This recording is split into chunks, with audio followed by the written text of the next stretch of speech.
नमस्कार, मैं हूं पूजा सिंह और आप देख रहे हैं हमारे एक खास बुलेटिन। चलिए बुलेटिन की शुरुआत करेंगे आज की कुछ खास बड़ी खबरों के साथ। बुलेटिन में सबसे पहले बात एससीओ समिट की, क्योंकि जब भारत वैश्विक मंचों पर बोलता है तो अब दुनिया सिर्फ सुनती नहीं, उसकी दिशा भी तय होती है। चीन के तियानजिन में संपन्न हुई एससीओ समिट इसी भूमिका का सबसे ताजा और ताकतवर उदाहरण है। पीएम मोदी की 7 सालों बाद चीन यात्रा सिर्फ एक दौरा नहीं थी, ये उस भारत का प्रतिनिधित्व था जो अब बहुपक्षीय मंचों पर अपनी बात स्पष्टता, दृढ़ता और दृष्टिकोण के साथ रखता है।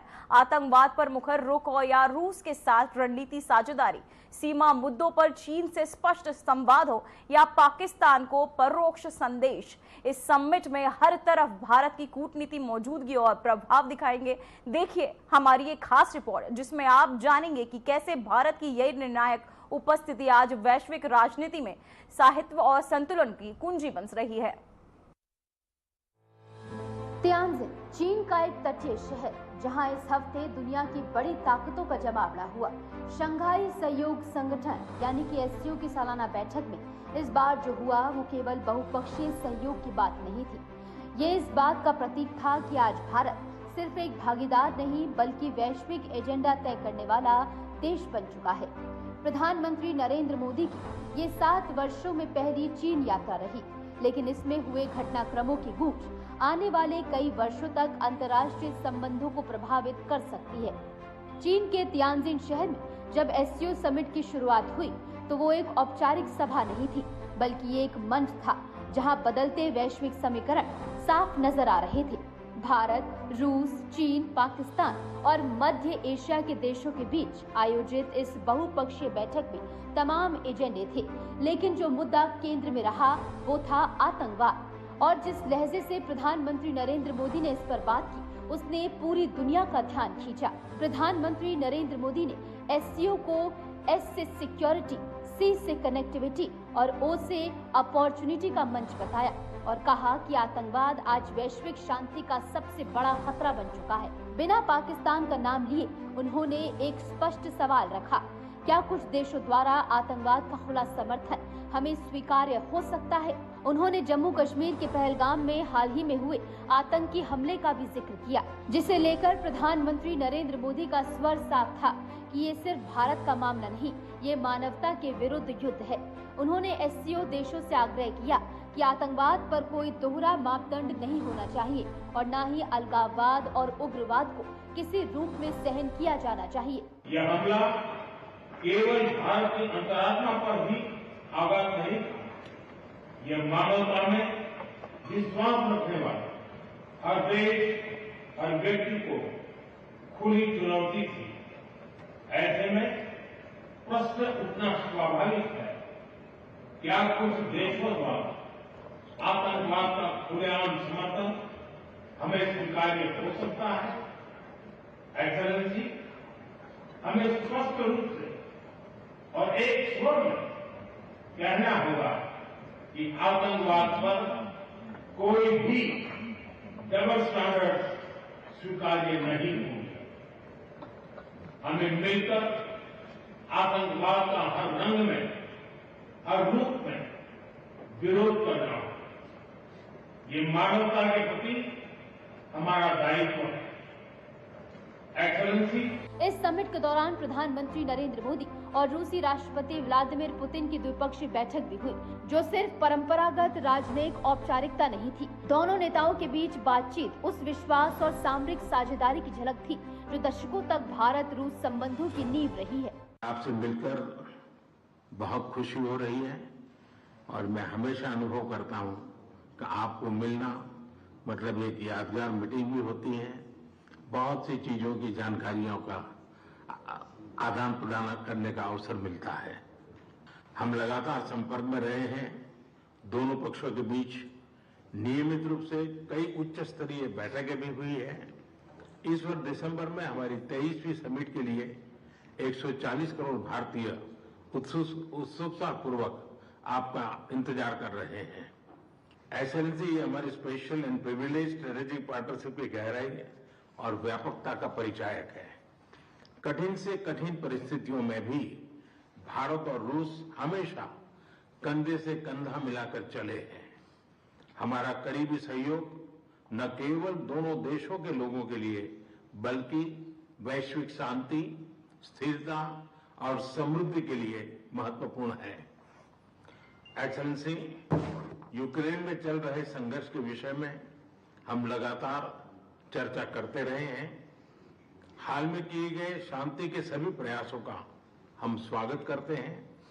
हम आशा करते हैं कि सभी पक्ष कंस्ट्रक्टिवली आगे बढ़ेंगे, संघर्ष को जल्द से जल्द खत्म करने और स्थायी शांति स्थापित करने का रास्ता खोजना होगा। ये पूरी मानवता की पुकार है। एक्सेलेंसी, एक बार फिर आपका मैं हृदय से बहुत बहुत धन्यवाद करता हूँ। प्रधानमंत्री नरेंद्र मोदी ने कहा कि आपसे मिलना हमेशा यादगार होता है और यही नहीं, उन्होंने दिसंबर में भारत में होने वाली 23वीं भारत रूस शिखर बैठक के लिए पुतिन को आमंत्रित करते हुए ये संकेत भी दिया कि भारत रूस समीकरण वैश्विक अस्थिरता के बीच एक स्थिर साझेदारी का उदाहरण बन सकता है। दोनों नेताओं ने यूक्रेन युद्ध पर भी चर्चा की और भारत ने एक बार फिर शांति की दिशा में बातचीत और समाधान पर जोर दिया। इस एससीओ समिट की एक और तस्वीर खूब चर्चा में रही, जब प्रधानमंत्री नरेंद्र मोदी और राष्ट्रपति पुतिन एक साथ अनौपचारिक बातचीत करते हुए आगे बढ़े और पाकिस्तान के प्रधानमंत्री शहबाज शरीफ को बस उन्हें देखते रह जाना पड़ा। ये दृश्य एक प्रतीक था जहां भारत आज प्रभाव और संवाद का केंद्र बन गया है, वहीं पाकिस्तान अब उस मंच पर अलग थलग पड़ता दिख रहा है। प्रधानमंत्री नरेंद्र मोदी की बातें सिर्फ भाषण तक सीमित नहीं रही।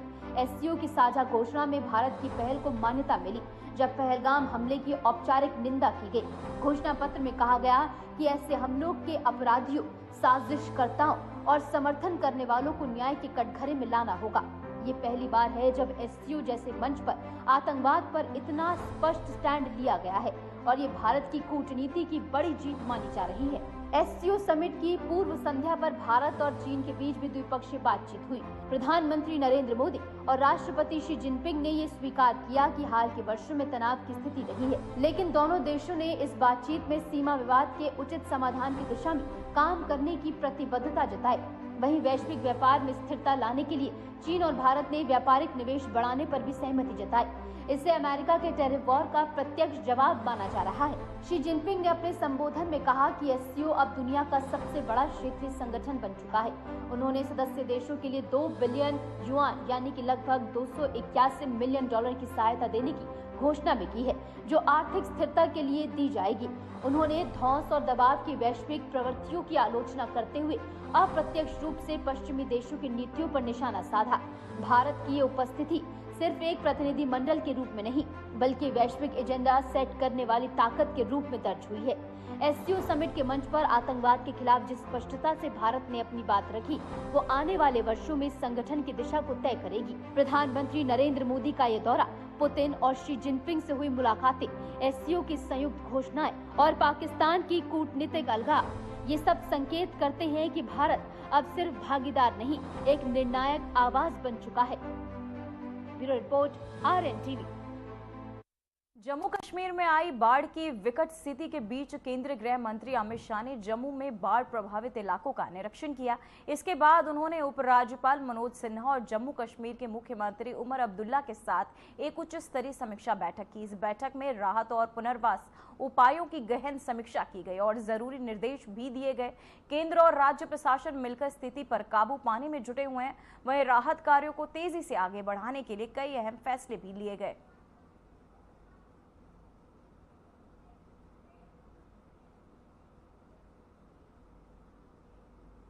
तो वही हरियाणा पर्यटन दिवस के अवसर पर मुख्यमंत्री नायब सिंह सैनी ने प्रदेश वासियों को बधाई देते हुए राज्य की सांस्कृतिक धरोहर और संरक्षित करने का आह्वान भी किया। संरक्षित करते हुए उन्होंने कहा कि उन्होंने एक्स पर पोस्ट करते हुए कहा कि हरियाणा की स्वर्णिम संस्कृति, ऐतिहासिक स्थल, धार्मिक धाम और लोक परंपराएं हमारी पहचान है। सीएम ने सभी से आग्रह किया कि वे इन धरोहरों को मिलकर सजाएं और आने वाली पीढ़ियों को गौरव के साथ सौंपे।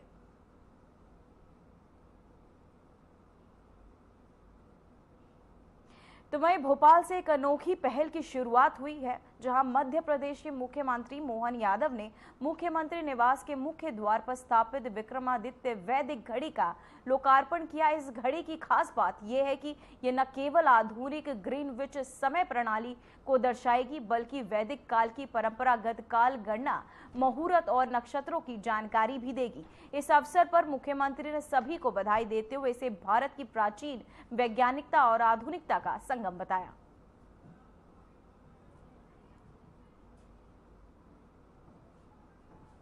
सदैव दुनिया को आकर्षित करती रही है। ऐसे समय में वैदिक काल गणना की दृष्टि से वैदिक घड़ी का आज यहाँ ऐप का और वैदिक घड़ी का लोकार्पण सीएम हाउस में हुआ है। ये वर्तमान के ग्रीनविच के समय को भी बताएगी, हमारे आज के काल को भी बताएगी और प्राचीन काल को भी बताएगी। दिल्ली में बाढ़ को लेकर चिंता के बीच मुख्यमंत्री रेखा गुप्ता ने हथनीकुंड बैराज से छोड़े गए पानी पर स्थिति स्पष्ट की है। उन्होंने बताया कि बैराज से 3 लाख क्यूसेक पानी छोड़ा गया है। इसके लिए आपको बता दें, लेकिन सरकार पूरी तरह तैयार है। बीते 6 महीनों में भी कई बेहतरीन आपको बता दें डिसलिंग की वजह से जल निकासी व्यवस्था बेहतर हुई और अब नालों में कोई रुकावट नहीं है। वहीं रेखा गुप्ता ने कहा कि यमुना में बाढ़ मैदान में पानी जरूर पहुंचेगा, लेकिन बाकी दिल्ली सुरक्षित है। कोई इसमें डाउट नहीं है। हथनीकुंड से जो पानी छोड़ा गया 3 लाख क्यूसेक, वो मतलब 72 घंटे की एवरेज रहती है पानी पहुंचने की, और लगातार विभाग उसकी तैयारी में है। जितना पानी, हमारी इतनी तैयारी है विभाग की कि जितना पानी पीछे से आएगा उतना पानी आगे निकल जाएगा।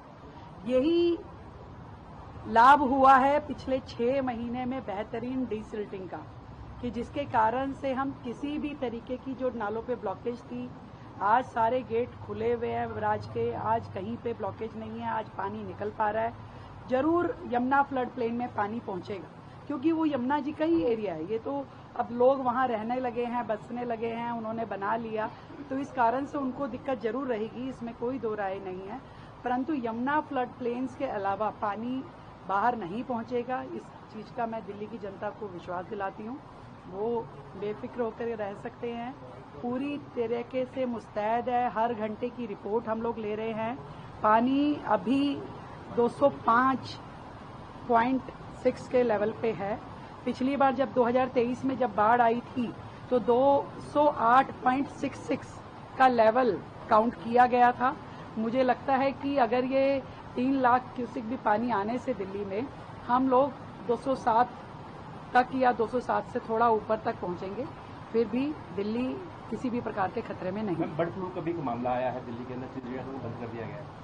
हाँ, ये अभी पुख्ता जानकारी मेरे पास नहीं है, परंतु उस जू के अंदर के ही कुछ सुनने में आया है। मैं कोई आधिकारिक रूप में नहीं बता पाऊंगी।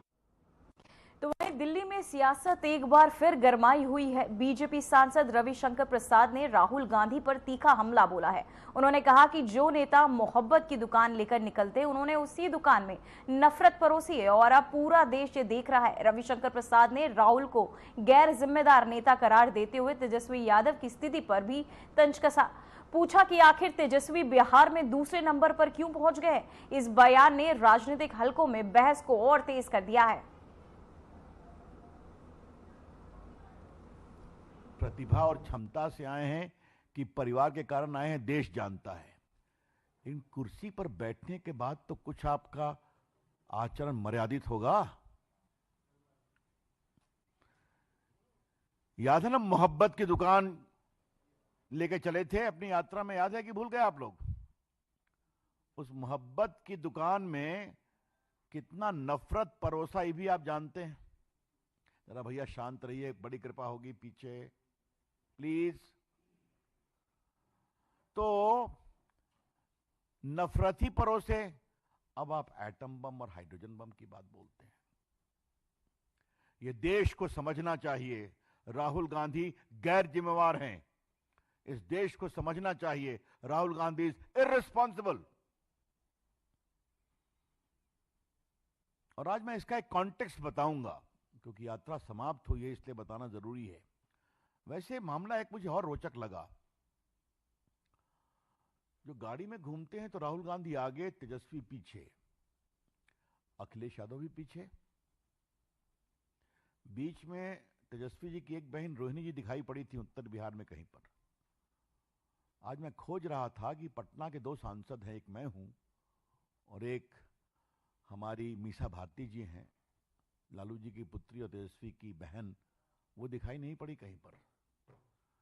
तो क्या राहुल गांधी ने परिवार के अंतर्विरोध को और बढ़ा दिया है क्या?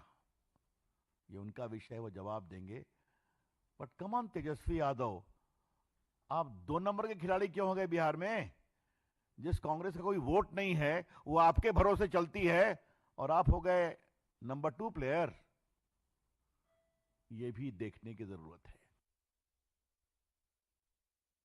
तो वहीं बिहार में महागठबंधन की ओर से निकाली गई वोटर अधिकार यात्रा आज अंतिम दिन पटना में समाप्त हो गई।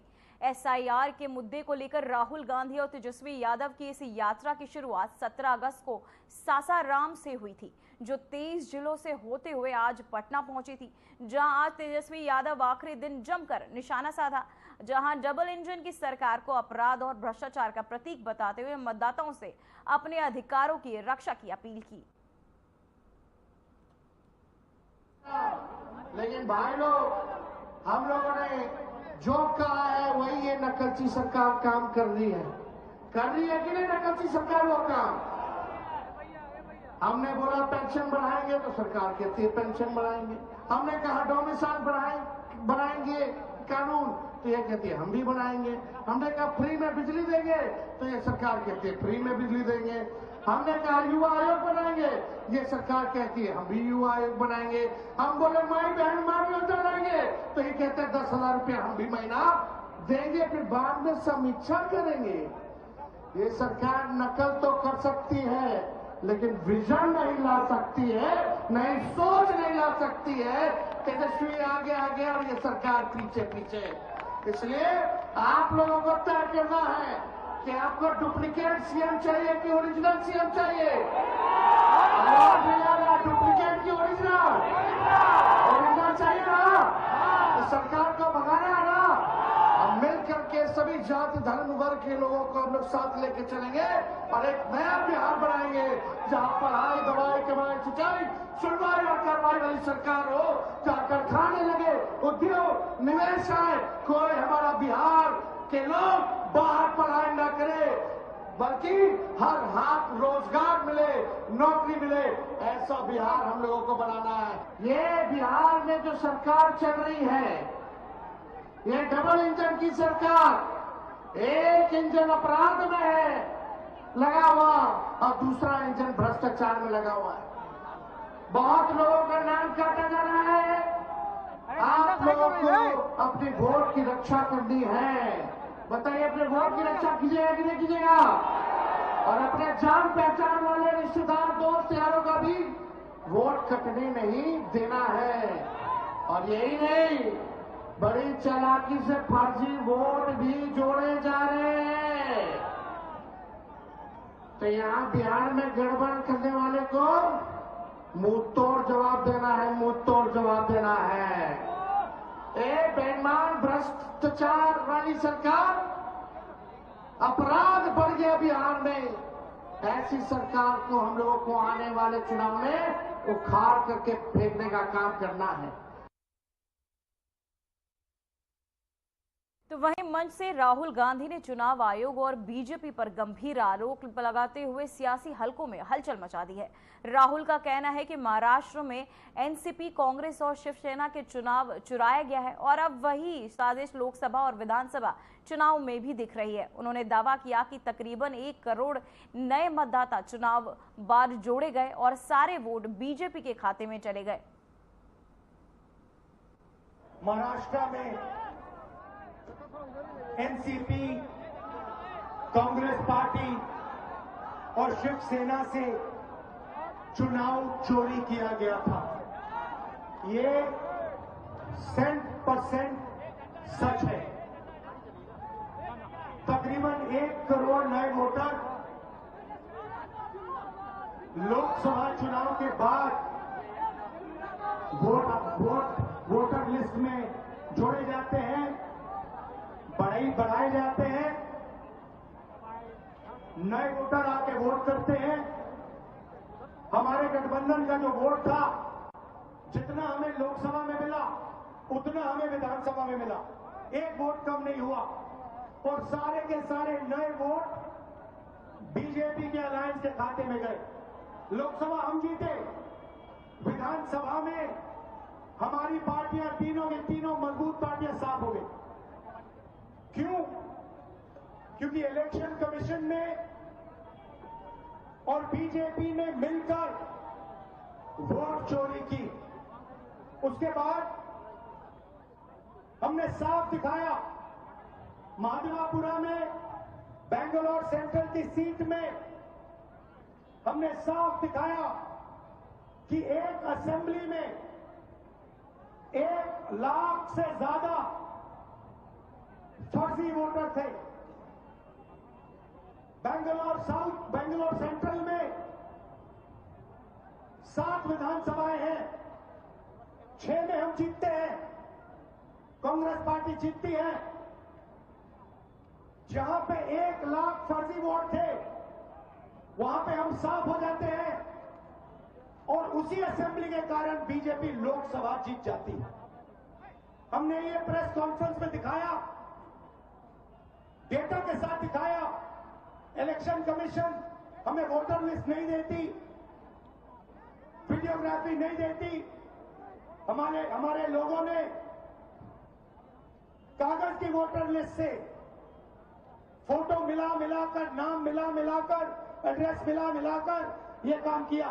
4 महीने लगे, 16-17 घंटे काम किया और हमने देश के सामने सबूत रखा,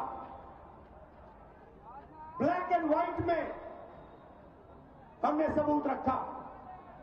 बिहार के युवाओं को मैं कहना चाहता हूं, ये बिल्कुल सही बात है। देखिए, वोट चोरी का मतलब अधिकार की चोरी, वोट चोरी का मतलब आरक्षण की चोरी, वोट चोरी का मतलब रोजगार की चोरी, वोट चोरी का मतलब शिक्षा की चोरी, वोट चोरी का मतलब लोकतंत्र की चोरी, वोट चोरी का मतलब युवाओं के भविष्य की चोरी। तो वहीं कांग्रेस के राष्ट्रीय अध्यक्ष मल्लिकार्जुन खड़गे ने मतदाता अधिकार यात्रा के मंच से डबल इंजन सरकार पर करारा प्रहार करते हुए भविष्य की तस्वीर खींच दी। उनका कहना है कि मौजूदा सरकार अब ज्यादा दिनों की मेहमान नहीं है और आने वाली सरकार गरीबों, महिलाओं, दलितों और पिछड़ों की होगी। इस बयान के साथ खड़गे ने साफ कर दिया कि आगामी चुनाव में कांग्रेस सामाजिक न्याय और समावेशिता के एजेंडे को लेकर मैदान में उतरने जा रही है।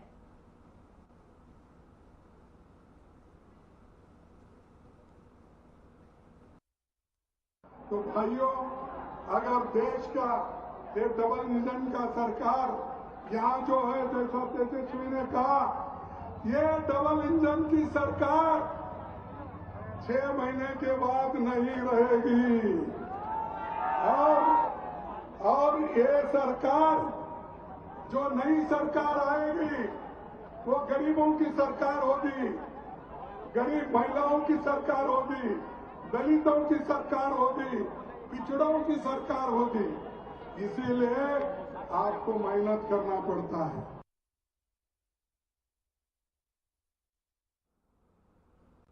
जीवन रक्षा, सबकी सुरक्षा और उत्तर प्रदेश की सड़कों पर अब नियम नहीं, जिम्मेदारी चलेगी। मुख्यमंत्री योगी आदित्यनाथ की सरकार ने एक बड़ा फैसला लिया है। नो हेलमेट नो फ्यूल, यानी बिना हेलमेट पेट्रोल नहीं मिलेगा। वहीं बता दें कि 1 सितंबर से पूरे प्रदेश में चलेगा ये विशेष अभियान, जिसमें हेलमेट न पहनने वालों को पेट्रोल पंपों से ईंधन नहीं मिलेगा। आइए आपको दिखाते हैं इस नए कानून के पीछे का मकसद और इसका असर।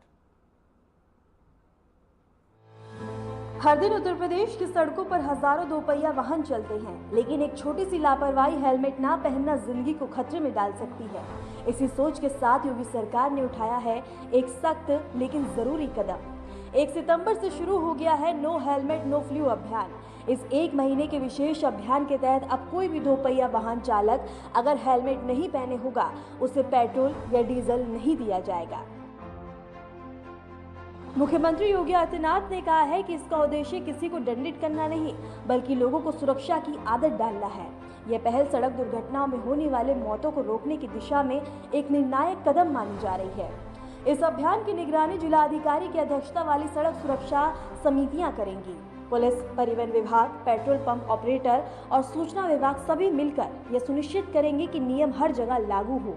IOC, HPCL और BPCL जैसी कंपनियों को भी निर्देश जारी कर दिए गए हैं। लखनऊ से लेकर वाराणसी तक कई जिलों में लोगों ने इस फैसले का स्वागत किया है।